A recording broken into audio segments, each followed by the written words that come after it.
오늘은 하나님의 뜻을 순종하는 지혜이란 제목으로 말씀을 상고합니다. 세상이 돌아가는 거 보면 전부 힘 있는 사람들이 다 주도하고 있는 것 같이 느껴져요.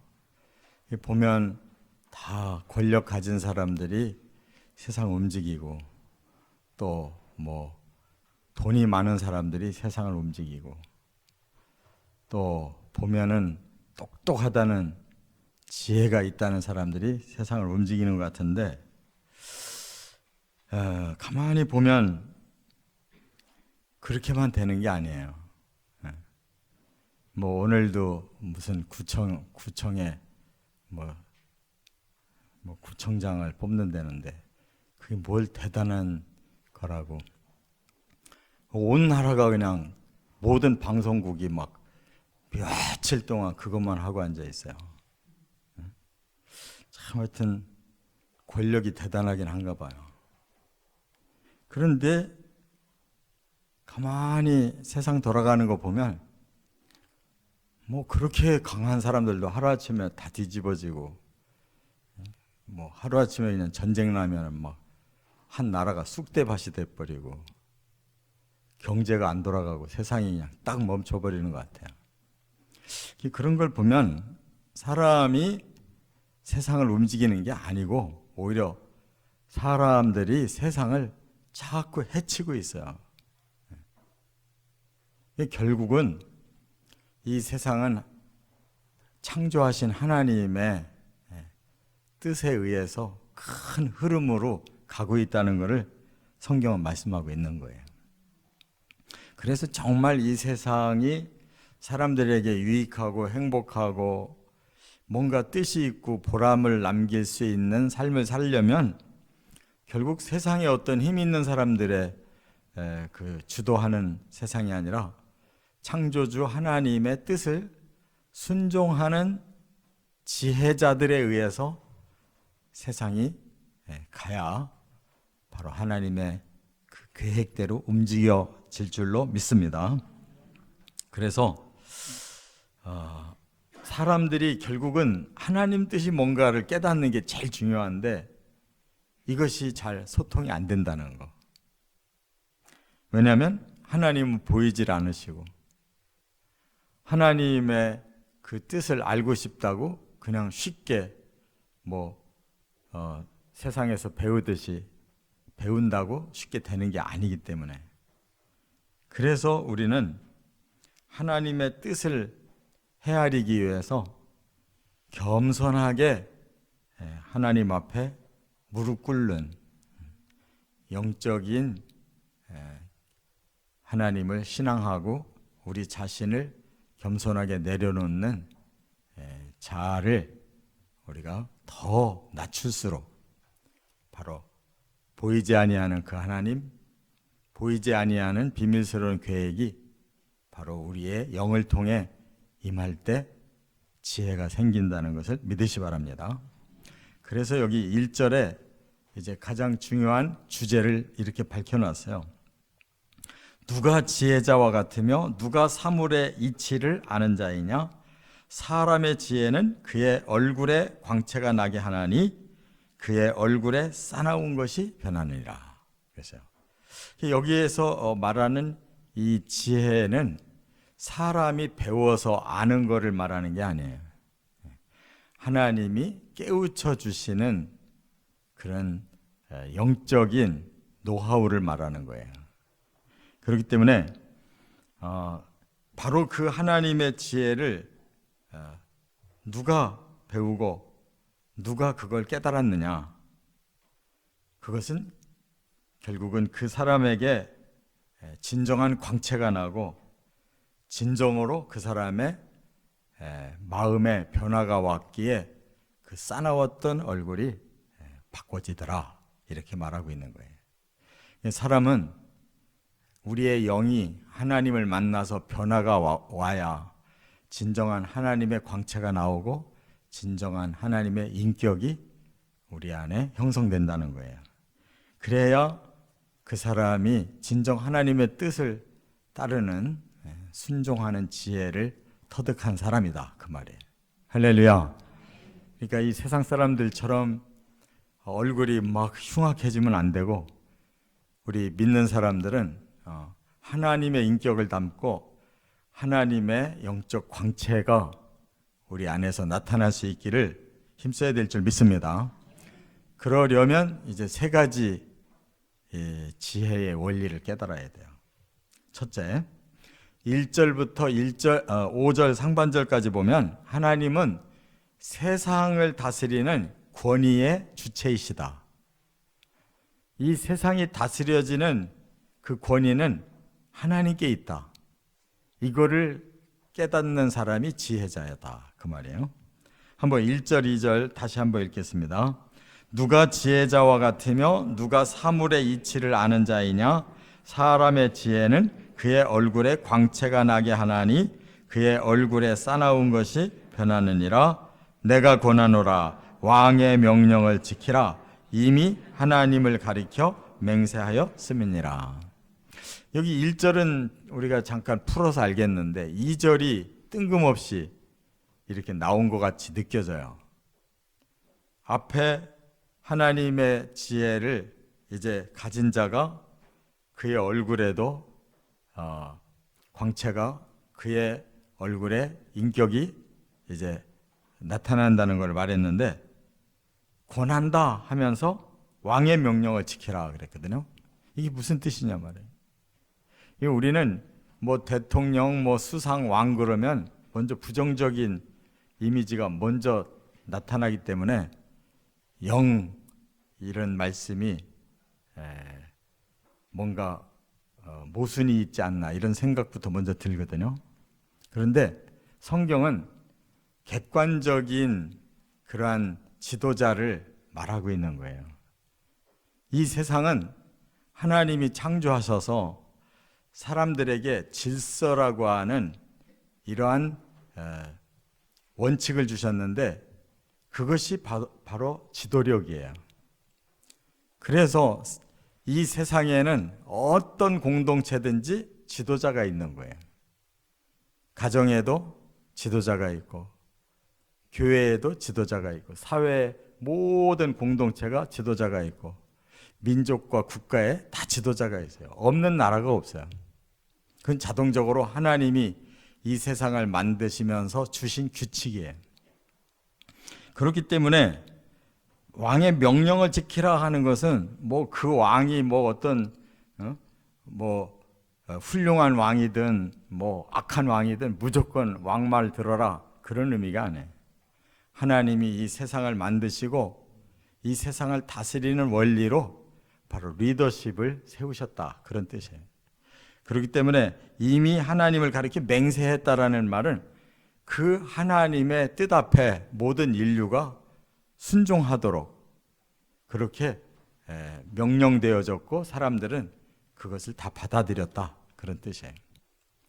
그런데 이제 간혹 우리가 도저히 이 지도자를 받아들일 수 없다 하는 사람들이 있잖아요. 그건 바로 하나님을 제끼고 자기가 절대자인 것처럼 권력을 함부로 휘둘러서 하나님의 뜻이 아니라 악한 그러한 사탄에게 속아 넘어가서 이 세상을 정반대로 파괴하고 그리고 그 독재자들의 중심으로 세상을 반대로 끌고 가기 때문에 거기에 이제 우리가 갈등이 오는 거예요. 바로 왕의 명령을 지키라는 것은 그게 아니고 하나님이 세우신 질서를 따르라는 뜻이고, 특별히 잘못된 그런 지도자가 나타났다면 그를 따르라는 뜻이 아니에요. 그것은 바로 다수의 올바른 사람들이 그것을 변화시켜 나가야 되는 거지 무조건 따르라는 게 아니라는 말이에요. 그렇기 때문에 중요한 건 그 대통령의 리더십, 그 왕의 리더십 자체가 중요한 게 아니라 바로 하나님의 대질서의 원칙에 따르려고 하는 모든 사람들의 순종이 바로 지혜다 그 말이에요. 그래서 정말 잘못된 하나님을 거역하는 지도자를 지도자로 받아들일 수 없는 거죠. 하나님의 뜻을 받아서 그것을 사람들에게 실현하는 그런 리더냐, 그걸 우리가 판단해야 된단 말이에요. 그렇기 때문에 왕의 명령은 곧 하나님의 명령이라는 의미가 되는 거예요. 그래서 우리는 지도자가 과연 하나님의 명령을 수행하려고 하는 지도력을 가지고 하는 건지, 아니면 자기가 중간에서 오히려 사람들을 자기 생각대로 지배하고 자기의 이익을 탐하는 그런 악한 마음으로 지도자가 되려고 하는지를 우리가 판단해야 된다네. 그러니까 선거 잘 치러야 되는 거예요. 선거. 그렇게 떠든다고 그런 말에 현혹되면 안 되고, 저 개인이 또 저 집단들이 하나님에 대한 그 뜻을 알고 있는 자들인지, 하나님의 대리자로서 그 지도력을 발휘하려고 하는 사람인지를 먼저 봐야 된다는 거예요. 그게 아니라면 그냥 표를 던지지 말아야 되는 거예요. 할렐루야. 그래서 1절 말씀대로 다시 말을 바꾸면, 하나님의 질서에 순종하는 사람은 지혜가 있는 사람이고, 그 지혜가 있는 사람은 다른 사람에게 기쁨을 주고 그들의 분까지도 삭혀줄 수가 있고, 그리고 모든 사람들이 좋은 관계 속에 살게 만든다. 그게 지도자의 덕목이란 말이에요. 저나 여러분이나 크든 작든 다 지도력은 살아있어야 돼요. 가정에도 지도력이 살아있어야 돼요. 사회 어떤 공동체든지 지도력이 살아있어야 돼요. 그것을 무시하면 안 돼요.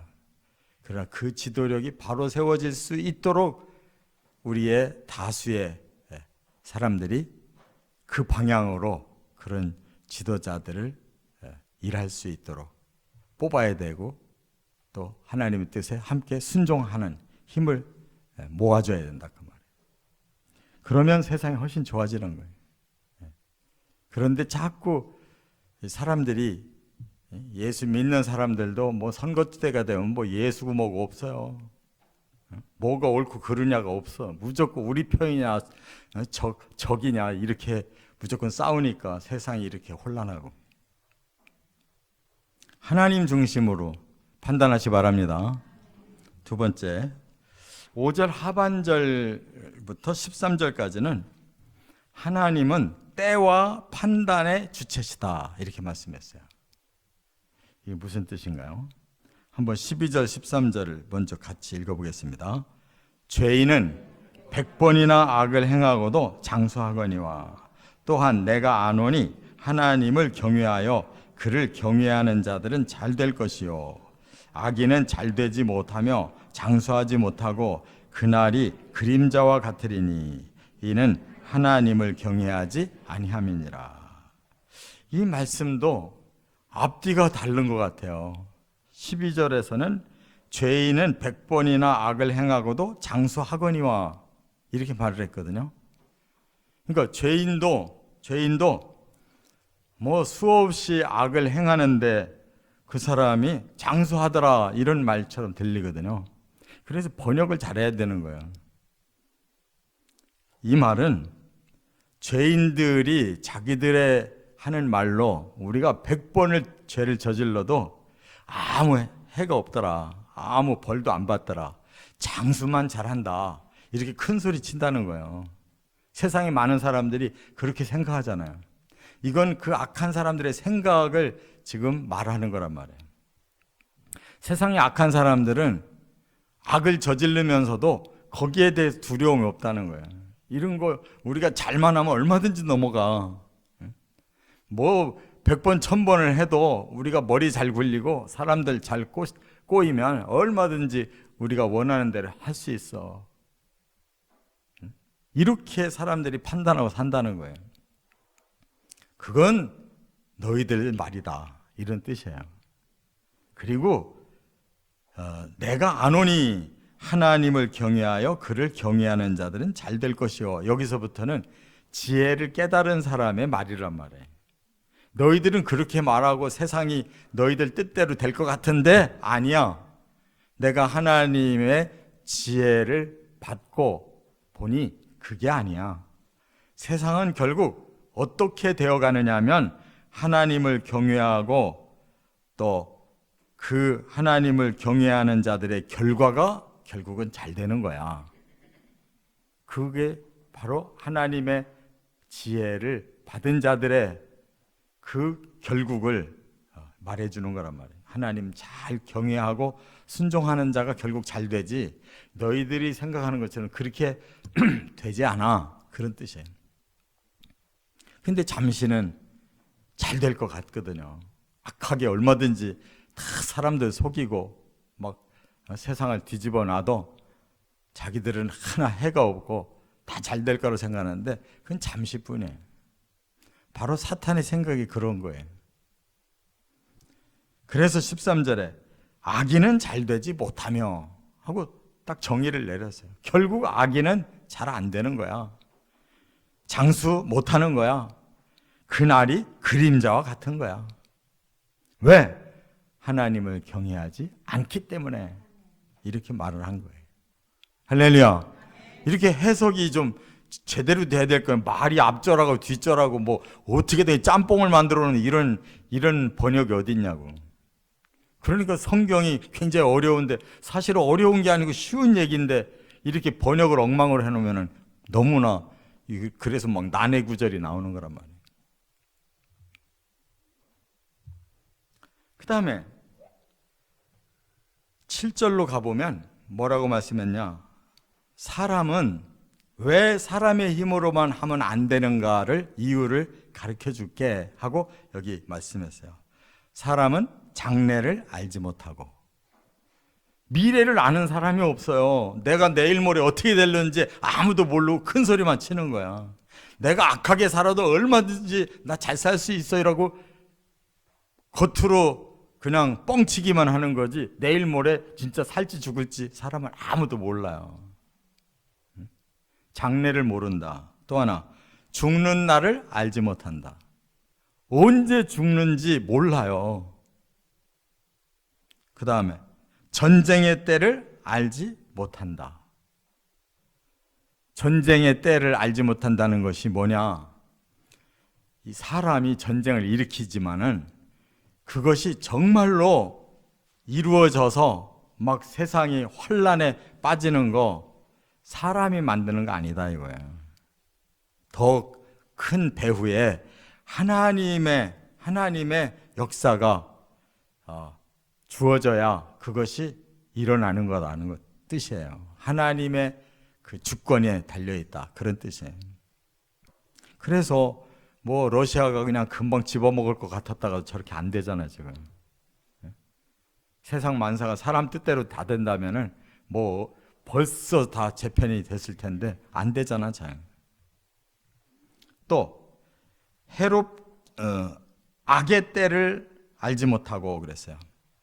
그러니까 악한 자들이 득세하는 때가 있고 그들이 망하는 때가 있는데 그것을 사람들은 잘 모른다는 거예요. 그러니까 악이 막 횡행할 때 아우 나도 저기에 붙어야 돼, 그래야 나도 살 거야 이렇게 생각하고 막 악에게 그냥 막 붙어버리는데 그들의 때가 얼마 안 남았는지 길게 남았는지 모른다는 거예요. 사람은 잘. 또 사람이 사람을 주장하여 해롭게 하는 때도 있다 그랬어요. 그러니까 사람이 주도를 해도 뭔가 막 되는 게 있고 악한 사람들이 뭉쳐도 뭐가 되는 게 있는 거예요. 그러면 세상이 저들의 것인가 보다 하고 거기에 붙었다가는 안 된단 말이에요. 이렇게 사람은 아무것도 모르면서 사실은 그냥 계속 거짓과 사람들의 이 포악한 마음으로 세상을 막 뒤흔들고 있는 거예요. 그렇기 때문에 결국은 하나님이 공의로 심판하는 날이 오면 그들 모두는 역사의 현장에서 사라지는 것이다. 할렐루야. 뭐 어느 나라가 뭐 어느 지도자가 뭐 어떤 집단들이 막 그냥 세상을 막 흔들고 막 되어가는 것 같은데 보면 결과적으로 다 꼬꾸라졌잖아요. 이 세계를 지배하려고 했던 모든 제국들이 다 꼬꾸라졌어요. 두 번 다시 못 일어납니다. 한 번씩 꼬꾸라진 제국들은 다 지금 가난뱅이로 살아요. 역사를 보세요.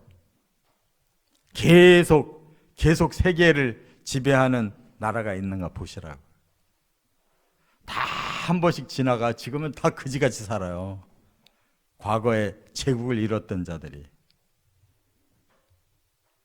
하나님이 두 번 다시 허락하지 않는 거예요.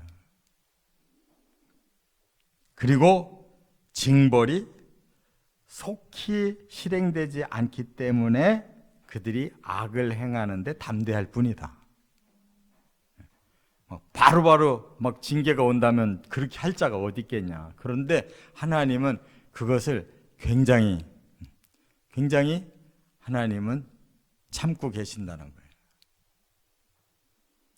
그러한 하나님의 마음을 알아야지 우리가 그 뜻에 순종할 때 결과적으로 순종하고 경외하는 자에게 복이 가는 거지, 그걸 거역하고 가는 자들에게 끝이 좋지 않다는 거예요.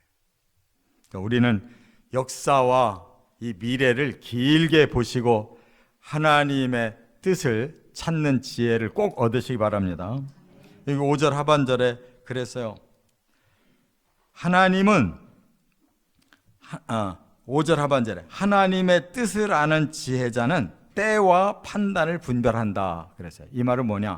하나님이 때도 또 어떤 판단도 하나님의 주권에 달려 있다는 거예요. 그러니까 그것이 바로 뭐냐면 악한 자들이 횡행하다가 어느 디데이 때가 되면 바로 하나님의 심판이 그때 반드시 일어난다 그 말이에요. 그 주권이 하나님께 있다 그 말이에요. 그래서 여기 때라는 말이 에트라는 말인데 이 에트가 뭐냐? 기회의 끝날을 말하는 거예요. 기회가 있을 때는 계속 있을 것 같죠? 어느 순간에 딱 끝나는 거예요. 끝 기한을 말해주는 게 이게 에트라는 말이에요. 때는 계속 있는 것 같은데 어느 순간 딱 끝나요. 그게 때야. 그러니까 우리는 뭐 이대로 가면 계속 잘 될 것 같고 뭐 계속 막 용납될 것 같고 뭐 이대로 해도 괜찮아 하고 우리의 마음을 놓을 때 그때 딱 끝이 난단 말이에요. 그거를 사람들이 몰라요. 그 주권은 하나님께 있다는 거예요. 또 분변, 이 말은 뭐냐? 판단은 뭐냐? 미시파트, 하나님의 심판을 말하는 거예요. 그 기회가 딱 끝나는 동시에 바로 심판으로 들어가더라 이거예요. 이게 하나님의 주권이에요. 지금까지의 역사가 제국이 그런 주권을 가지고 막 세상을 만들려고 했어도 다 무너지고 하나님의 주권대로 여기까지 온 거예요. 그래서 우리가 구약의 다니엘서 같은 걸 보면 다니엘에게 미래를 얘기하시잖아요. 다니엘이 바로 바벨론 제국 때 있던 사람인데 그 다음 페르시아, 그 다음 헬라, 그 다음 로마 제국의 미래까지 다 예언하고 있잖아요. 그대로 돼가고 있잖아요, 역사가. 성경만 그런 미래를 정확하게 알고 예언을 해놓은 거예요. 그게 하나님의 때와 판단과 분변의 주권 때문에 그렇게 되어진다는 것을 우리에게 알려주신 거예요. 할렐루야. 그렇기 때문에 여기 분변이라는 말은 이 원어는 야다라는 뜻이에요. 우리가 그렇게 깨닫고 확신한다는 거예요. 우리에게 그것을 미리 보여주셔요. 체험시켜 주셔요. 확신하게 하셔요. 이 성경을 제대로 믿는 사람은 그 지혜가 생기는 거예요. 여러분, 반드시 종말이 있어서 하나님의 심판과 하나님의 구원의 완성이 온다는 거 우리는 다 알고 있죠? 믿으십니까? 그것이 하나님의 때의 주권이며 심판의 주권이며 우리에게 깨닫고 확신하게 하는 주권을 하나님이 가지고 계시기 때문에 하나님을 경외하고 하나님을 순종할 때 그 지혜가 생겨서 우리 미래 다 알고 산단 말이에요. 세상 사람들은 미래 그런 거 전혀 안 믿어요. 뭐 자기들이 정권 잡고 자기들의 뭐 방법대로 하면 세상이 금방 바뀔 거야. 그게 바로 사탄의 방법인 거예요. 악을 횡행하게 사용해서라도 세상 얼마든지 변화시킬 수 있다. 이렇게 사탄을 가르쳐주고 있다. 그렇게 자꾸 전쟁 일으켜서 전쟁해가지고 우리가 이기기만 하면 새로운 세상 만든다 이렇게 생각하니까 전쟁이 자꾸 터지는 거예요. 반드시 핵전쟁이 날 거야. 6절에 하나님은 사람들에게 이 기회를 주셨고 이것이 끝나고 심판이 임하는 것이고 그 심판은 바로 사람들에게 여기 화라고 말씀했는데 이게 원어가 라라는 말, 라. 이 말은 재앙이 올 것이다.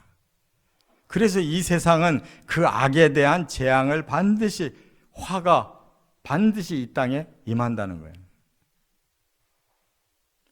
세상 사람들 절대 그렇게 생각하지 않아요. 그런데 하나님은 이미 선언해 놓으셨어요. 그 기회는 끝이 날 거고 그 뒤에 심판이 떨어질 거고 그 뒤에는 하나님이 재앙을 내리실 거라고 이렇게 예언해 놨단 말이에요.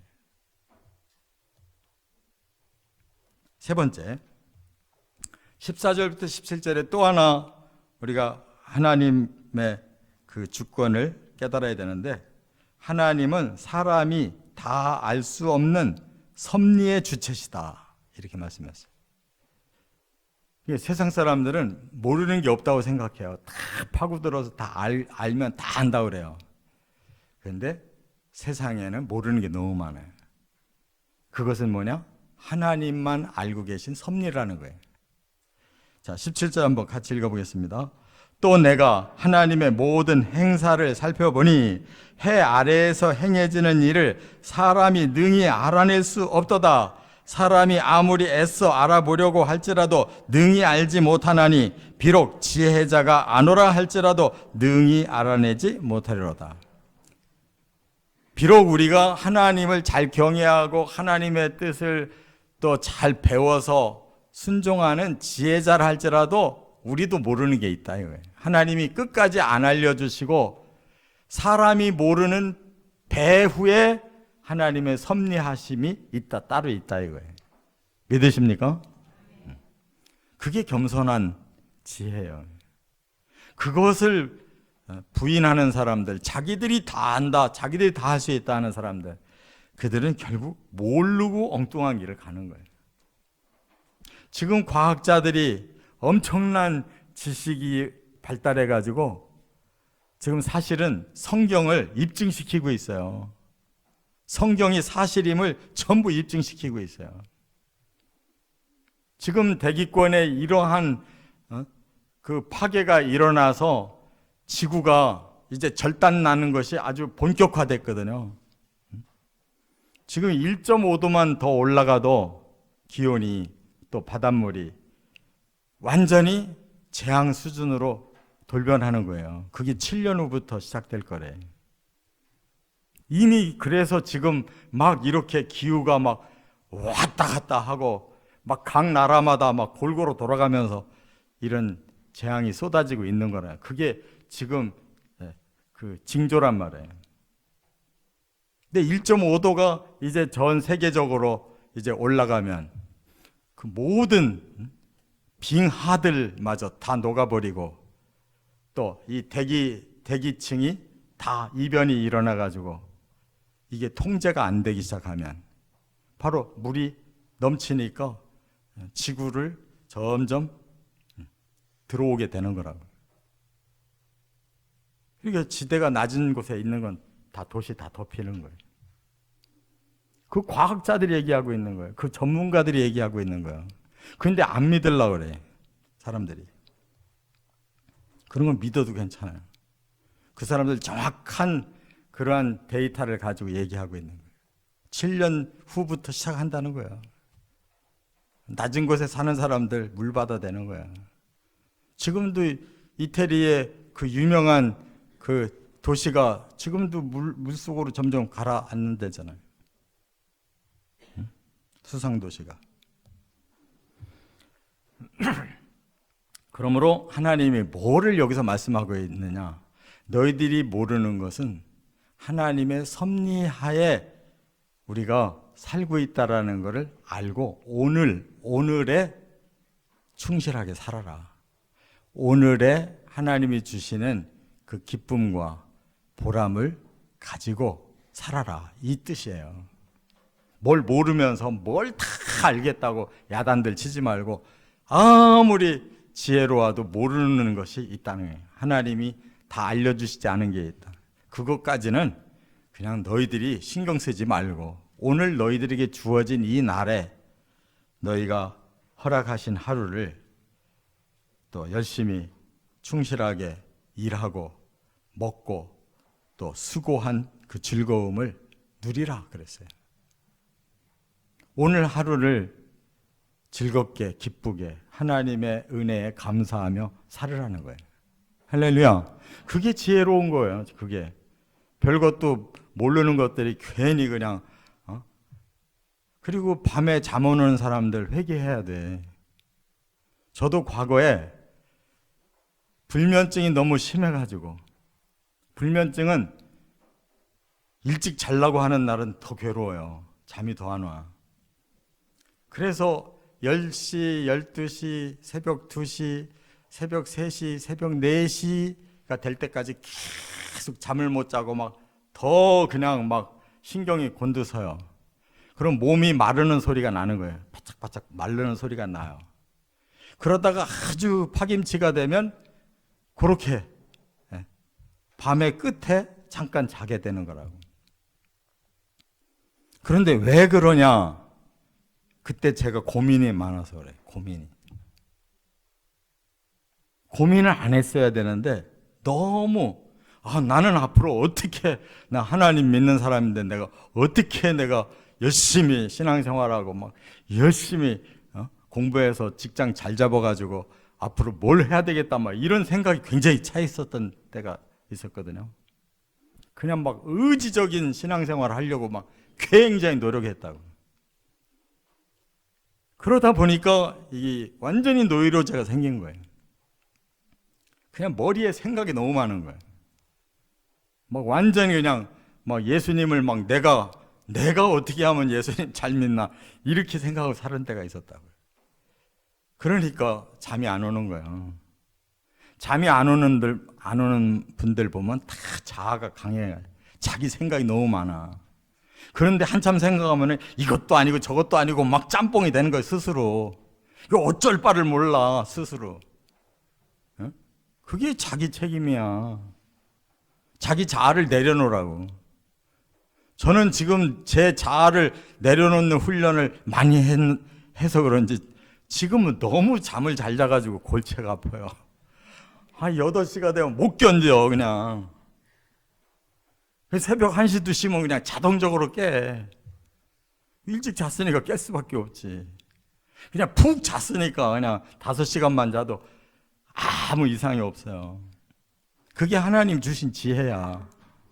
괜히 뭐 밤늦게까지 뭐 어쩌고 저쩌고 막 한다고 뭐 하나 능률도 안 올라. 소용없어. 일찍 자고 그냥 일찍 새벽에 일어나가지고 새 마음으로 해보세요. 성경이 콱콱 뚫려. 아니 새벽 설교 나오시는 분들 보면 알잖아요. 제가 새벽 설교를 그렇게 하는 것이 그냥 뭐 잠자고 나서 아무것도 안 하고서 하는 설교 같으냐고. 얼마나 콱콱 뚫리는지 몰라요. 그냥 근심 걱정할 거 없어요. 뭐 근심 걱정한다고 뭐 자기가 뭘 해내는 것도 하나도 없어. 지 병만 생기고 지 몸만 망치고 머리만 복잡하고 그냥 항상 약 먹어야 되고. 왜 돈 쓰는 일을 하냐고. 자아를 내려놓으시기 바랍니다. 자아를 내려놔도 우리 안 죽어. 지구가 안 꺼진다고. 때가 돼야 꺼지지. 하나님만 믿으세요. 근데 믿으라는 말을 자꾸 내 의지로 믿으려고 하니까 안 되는 거예요. 다 내려놓고 하나님 나를 완전히 하나님 사로잡으시고 그냥 하나님 마음대로 하십시오. 탁 내려놔. 절대 잘못되지 않아요. 이게 마지막 말씀이에요. 하나님 섭리를 믿고 오늘 하루에 충실하라고. 그렇게 살면 하나님 책임져 주시는 거예요. 할렐루야. 이렇게 사시기를 주의 이름으로 축원합니다.